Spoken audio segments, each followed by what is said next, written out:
20 کروڑ بندہ ہوگئے تھے ختم نبوت تک لوگ پہنچ جائیں، پھر ہمارے خلاف باتیں کرے یہ کیوں گیا؟ میں نے کہا تھا ایک بھی ہوگا 20 کروڑ ہوندیا بندہ ختم نبوت تک ڈاکے تک لوگ کیویں پہنچے؟ یہ دا جواب پاکستانی دین۔ یہ تو صحابی رسول جاندیا ثم لم یبرح حتی ماتا، اے جملہ کہن تو بعد ومنکم عین تطرف،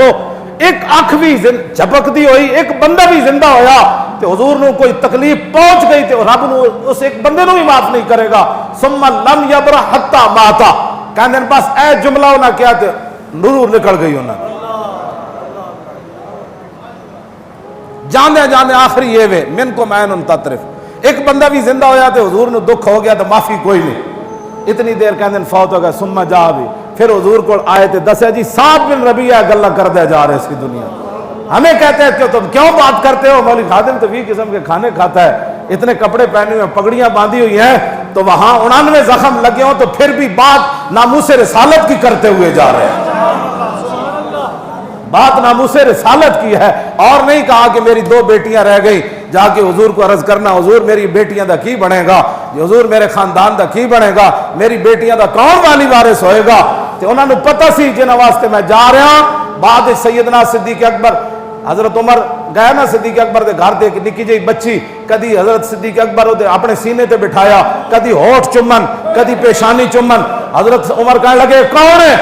تو پتہ ہے صدیق اکبر فرمایا کی فرمایا؟ فرمایا عمر اے اودی دھیوے جڑا تیرے نالوں بھی افضل سی تے میرے نالوں بھی افضل ہے، حالانکہ افضل تے صدیق اکبر ہی ہیں، لیکن آپ نے فرمایا کہ جنہ حضور دے واسطے اتنی بڑیاں قربانیاں دے گئے کہ جاندے بھی 99 زخم لگے ہوں تو پھر بھی ناموس رسالت کا جن کو خیال تھا تو ان کو پتہ تھا کہ میری بیٹیاں ایسے نہیں رہیں گی، وہ صدیق اکبر کے سینے پر بیٹھ جائیں گی، اور صدیق اکبر کے سینے کا یہ حال ہے کہ حضرت عمر فرمایا کرتے تھے میں عمر نہ ہوتا صدیق کے سینے کا ایک بال ہوتا۔ سعد بن ربیع کو پتہ تھا میری بیٹیاں کہاں بیٹھ کر کھیلیں گی، جب میں حضور سے وفا کر جاؤں گا تو کی محمد سے وفا ہونے کا معنی یہ ہے۔ ہاں جی، اس واسطے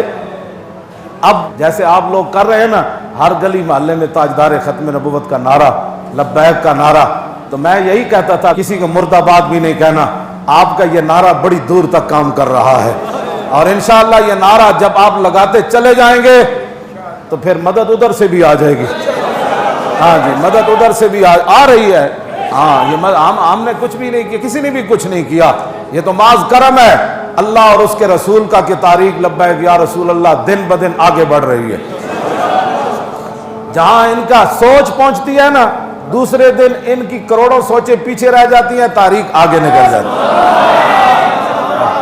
ہاں جی، انہم یکیدون کیدا واکید کیدا، اللہ تعالیٰ نے فرمایا کچھ مکر وہ بھی کرتے ہیں اور کچھ خفیہ تدبیریں ہم بھی کرتے ہیں،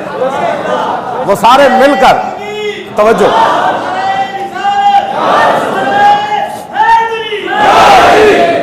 یقیدون ہے نا جی، وہ سارے مل کر مکر و فریب کرتے ہیں، نقیدو نہیں ہے عقیدو۔ اللہ تعالیٰ فرماتا ہے پھر ان سب کے مکر و فریب کے مقابلے میں میں اپنی خفیہ تدبیریں فرماتا ہوں۔ وہ سارے مکر کر رہے ہیں، کوئی اوپر سے کوئی نیچے سے، کوئی جناب یہ ان کو کون ہے، وہ دیکھا نا اسلام آباد میں کتنے گھیرے انہوں نے ڈالے،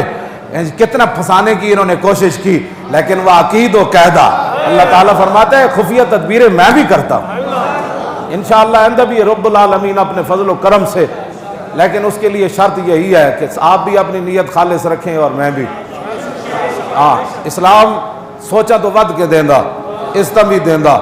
پیسے بھی دیندہ، آبروئیں بھی دیندہ، کمال بھی دیندہ، فضل بھی دیندہ، سب کچھ اسلام دیندہ، لیکن پہلی شرط یہ ہے کہ اسلام کے ساتھ بے وفائی نہ ہو،